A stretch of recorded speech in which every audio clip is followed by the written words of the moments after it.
అందరికీ నమస్కారం. నేను మీ ఊపిరి డాక్టర్ బొమ్మారవి. ప్రతి సంవత్సరం జనవరి ఆఖరి ఆదివారం ప్రత్యేకమైన రోజు. అదే వరల్డ్ లెప్రసీ డే. డబ్ల్యూహెచ్ఓ ప్రకారము వరల్డ్ లెప్రసీ డేని నిర్వహిస్తున్నారు. ఎందుకంటే ప్రతి ఒక్కరూ లెప్రసీ గురించి తెలియకుండానే దాని నుంచి లెప్రసీ అని భయపడి చాలామంది ఆత్మహత్య కూడా చేసుకుంటున్నారు. కానీ దీన్ని ఎరాడికేట్ చేయడానికై ప్రపంచవ్యాప్తంగా డబ్ల్యూహెచ్ఓ ఒక డేని ప్రత్యేకంగా ఏర్పాటు చేయజేసింది. కాబట్టి ప్రతి ఒక్కరూ దాని గురించి అవగాహన తెలుసుకొని ముందు జాగ్రత్తగా తెలుసుకుంటే దీని నుంచి ప్రివెన్షన్గా తీసుకోవచ్చు, రాకుండా దూరం చేయొచ్చు. ఈ లెప్రసీ అనేది అంటే కుష్టు వ్యాధి ఒక బ్యాక్టీరియా ద్వారా వస్తుంది. దాన్ని మైక్రోబ్యాక్టీరియల్ లెప్రసీ దీని పేరు. దీని యొక్క ప్రభావం ఎస్పెషల్గా స్కిన్ మీద ఎక్కువ ఉంటుంది. అంతేకాకుండా నాజల్ మీద కూడా ఎక్కువ ఉంటుంది. మరియు నర్వ్ ఇన్ఫెక్షన్స్ ఉంటుంది. అంటే పెరిఫెరల్ నర్వ్స్ మీద చాలా ఎఫెక్ట్గా ఉంటుంది. దీని లక్షణాలు కొద్దిగా తెలుసుకుంటే మనం ముందు జాగ్రత్తగా కాపాడుకోవచ్చు.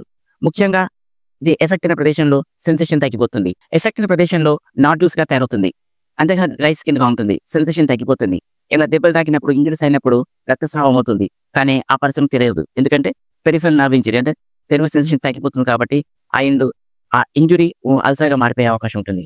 అంతేకాకుండా చిన్న చిన్న దెబ్బలు తాకినప్పుడు సెన్సేషన్ లేదంటే డాక్టర్ సలహా తీసుకోవడం చాలా మంచిది. లెప్రసీ ఉన్న వ్యక్తుల ద్వారా చాలా క్లోజ్ కాంటాక్ట్ ఉన్నప్పుడు వాళ్ళు దగ్గినా కానీ తుమ్మినా కానీ వాటి శ్లేష్మం ద్వారా తొందరగా స్ప్రెడ్ అయ్యే అవకాశం ఉంటుంది. అంతేకాని కరచలనం చేయడం వల్ల కానీ హక్ చేసుకోవడం వల్ల కానీ ఇది స్ప్రెడ్ కాదు. లక్షణాలు కనిపించగానే డాక్టర్ సలహా తీసుకుని ల్యాబ్ టెస్ట్ చేసుకోవడం చాలా మంచిది.